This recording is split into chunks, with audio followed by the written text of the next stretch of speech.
یہ سورہ حجرات ہے، اس کا آخری رکوع ہے۔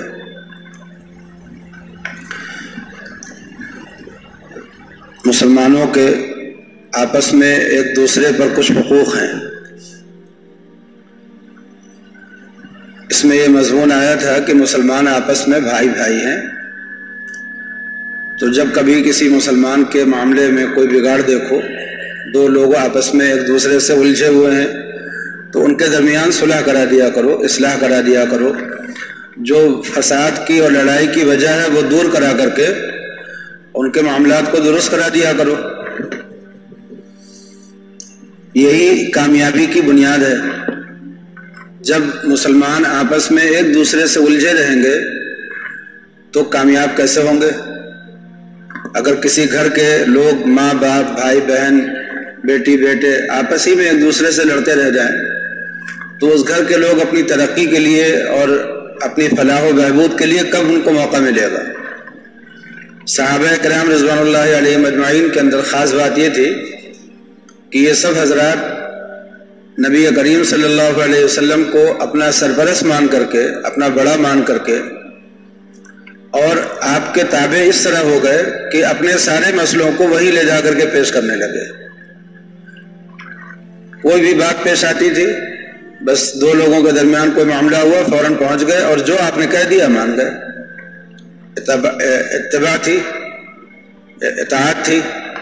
اس اطاعت کی برکت کیا ہوئی کہ آپس کے درمیان کا جو فساد ہوتا ہے ختم ہو گیا، اور اب یہ قوم متحد ہو کر کے باہر کام کرنے کے قابل ہو گئی۔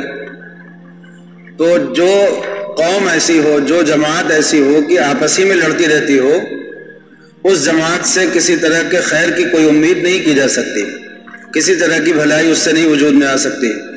اس لیے مسلمانوں کو بحیثیت قوم کے اور کامیاب قوم کے اگر دنیا میں رہنا ہے تو جو اندر کا فساد ہے اسے دور کرنا ہوگا۔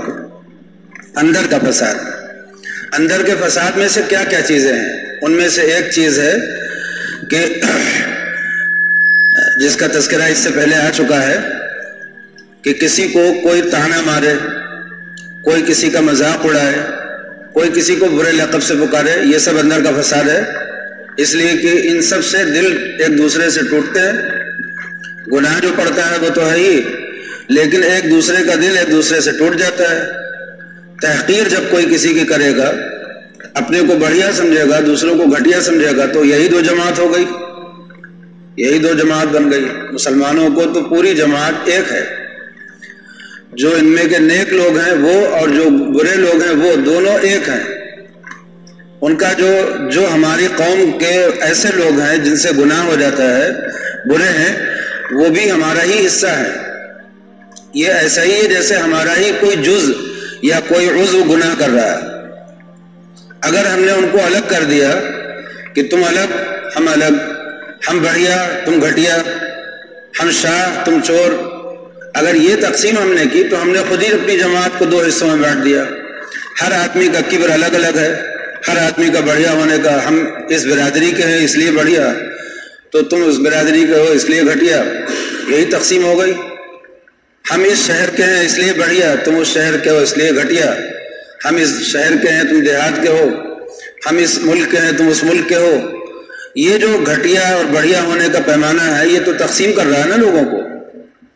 اگر مسلمانوں کے اندر حقیقت میں ایک جذبہ بیدار ہو جائے کہ پوری دنیا میں جتنے مسلمان ہیں اگر وہ کوئی گناہ کر رہے ہیں یا کوئی کمی کر رہے ہیں تو ایسا ہی ہے جیسے ہمارا کوئی حصہ یا ہمارا ہی جسم کا کوئی عضو جو ہے وہ گناہ کر رہا ہے۔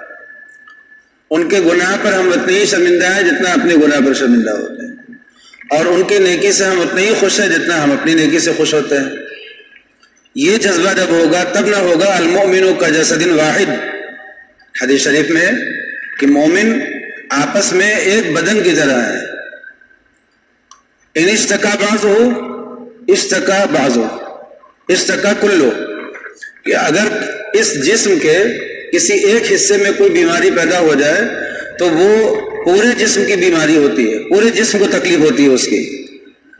اب ہم گناہ نہیں کر رہے ہیں لیکن ہمارا ایک بھائی گناہ کر رہا ہے، ہم نے کہا ارے وہ کر رہا ہے نا، وہ تو گھٹیا ہے، اسے تو گناہ کرنا ہی چاہیے، وہ تو گھٹیا ہے، ہم بڑھیا ہیں، ہم نہیں کر سکتے گناہ۔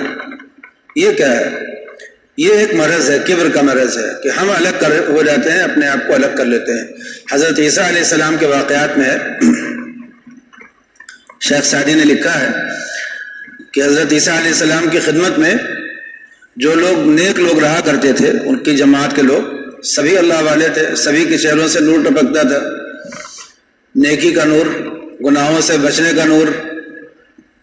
تو اب یہ لوگ جب حضرت عیسیٰ علیہ السلام کہیں جاتے تھے، یہ لوگ بھی ساتھ ساتھ ہوتے تھے، تو لگتا تھا کہ ایک نورانی جماعت چلی جا رہی ہے، بہت اچھا منظر ہوتا تھا۔ ایک بستی سے گزر رہے تھے تو ایک مکان میں ایک شخص رہتا تھا اور وہ بستی کا سب سے گنہگار آدمی تھا، کوئی گناہ اس سے چھوٹا نہیں تھا، جو گناہ ممکن ہے کسی انسان سے وہ سب وہ کرتا تھا۔ تو ایک بہت ہی گنہگار شخص، اس کا ایک سگا بھائی تھا، وہ عیسیٰ علیہ السلام کی صحبت میں رہتا تھا، تو وہ اس نورانی جماعت میں تھا، عمدہ کپڑے پہنے ہوئے، صاف ستھرا لباس ہے، چہرے پہ نور ہے، وضع قطع درست ہے، نیک لوگوں کی صحبت ہے، عیسیٰ علیہ السلام جیسے پیغمبر کی صحبت ہے۔ تو بھائی، سگا بھائی اس جماعت میں تھا، اور یہ جو بھائی تھا یہ اپنے علاقے کا سب سے گنہگار آدمی، کوئی گناہ اس سے چھوٹا ہوا نہیں تھا۔ اب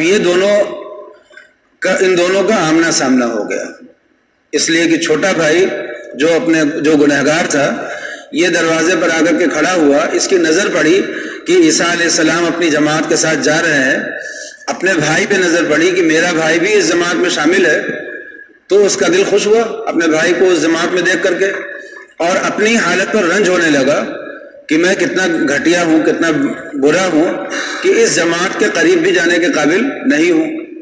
ابھی اگر میں چلا جاؤں اس جماعت میں شامل، ان سے ملنے کے لیے، اپنے بھائی سے ملنے کے لیے، تو ان کے دامن پر داغ لگ جائے گا، میں اتنا برا ہوں۔ تو یہ اپنی برائی کو سوچ کر کے رنج میں تھا، افسوس میں تھا، اور اس نے کہا کہ پکارا اپنے بھائی کو، کہا کہ میں آنا چاہتا ہوں تم سے ملنے کے لیے۔ تو بھائی نے، جو عیسیٰ علیہ السلام کے صحبت میں تھا، اس نے کہا کہ تمہاری یہ جرأت، تمہاری مجال، تم نے سوچا کیسے کہ اس جماعت میں تم آ کر کے ان جماعت کے قریب آؤ گے؟ بہت ہی اس نے برا بھلا کہہ دیا اپنے بھائی کو، اور اس کے گناہ یاد دلائے کہ تم یہ کرتے ہو، تم یہ کرتے ہو، تم یہ کرتے ہو، تم نے سوچا کیسے، تمہاری جرأت کیسے ہوئی کہ عیسیٰ علیہ السلام کی جماعت میں کے قریب آنے کی تم سوچو، ہمت کرو۔ اب اس بات سے اس کی اپنے بھائی کی ڈانٹ کھا کر کے یہ بھائی اور شرمندہ ہو گیا، اس نے سوچا واقعی میں تو اس قابل ہی نہیں ہوں کہ اس نیک جماعت کے قریب جاؤں، میری بدنامی سے ان کی بدنامی ہو جائے گی، میری گندگی سے ان کو گندگی لگ جائے گی۔ تو یہ شرمندہ ہونے لگا، رونے لگا اپنے حال پر، اور ادھر اس کا جو بھائی تھا، جو عیسیٰ علیہ السلام کے ساتھ تھا، اس کا غرور اپنے آسمان پر پہنچ گیا۔ اس نے دیکھا کہ میں تو اتنا نیک اور میرا بھائی اتنا گھٹیا، اور میں نے اپنے بھائی کو دھتکار دیا، بھگا دیا، منع کر دیا اس جماعت کے قریب آنے سے۔ لیکن ابھی یہ گفتگو چلی رہی ہوگی ان لوگوں میں کہ ادھر جبریل امین آ گئے، اس بھائی کے منہ سے ایک جملہ یہ بھی نکلا کہ دنیا میں تو میرے ساتھ نہیں رہ سکتا، اللہ کرے آخرت میں بھی میرا سامنا نہ ہو اور میرے ساتھ نہ ہو۔ تو اس طرح کا کوئی جملہ نکل گیا۔ تو عیسیٰ علیہ السلام کے پاس جبریل امین آئے اور آ کر کے کہا کہ آپ کی صحبت میں جو شخص ہے، جو بھائی ہے، اس کو بتا دیجئے کہ اللہ نے اس کی یہ دعا سن لی ہے، اور قیامت کے دن دونوں کو ایک ساتھ نہیں کرے گا، اس کو اس کی شرمندگی کی وجہ سے نیک لوگوں کی جماعت میں شامل کرے گا اور جنت میں بھیجے گا، اور اس کو اس کے غرور اور تکبر کی وجہ سے اس کو بروں میں شامل کرے گا اور جہنم میں بھیجے گا۔ دونوں بھائیوں کو قیامت میں بھی اب ساتھ نہیں ہونا ہے۔ یہ تنبیہ آئی اوپر سے۔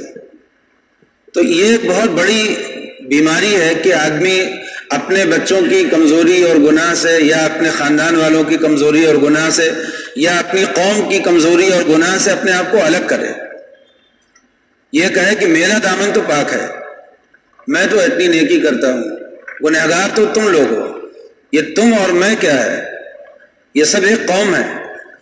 اگر ہمارا کوئی بھائی سینما ہال میں جاتا ہے، سینما دیکھتا ہے، تو یہ ہماری ہی کمزوری ہے، اگر ہمارا کوئی بھائی چوری کرتا ہے تو یہ ہماری ہی کمزوری ہے. اگر ہمارے بھائیوں میں کہیں بھی کوئی عیب پنپ رہا ہے تو وہ ہماری کمزوری ہے. اور کوئی خوبی، کوئی ہنر، کوئی اچھائی ہمارے بھائیوں میں پوری دنیا میں کسی بھی ملک میں ہو رہی ہے تو وہ ہماری خوبی ہے. تو ہمیں ذرا سا امت بن کر کے رہنے کی کوشش کرنا چاہیے. اور امت بننے کا طریقہ کیا ہے کہ بگاڑ کو دور کریں اپنے اندر سے.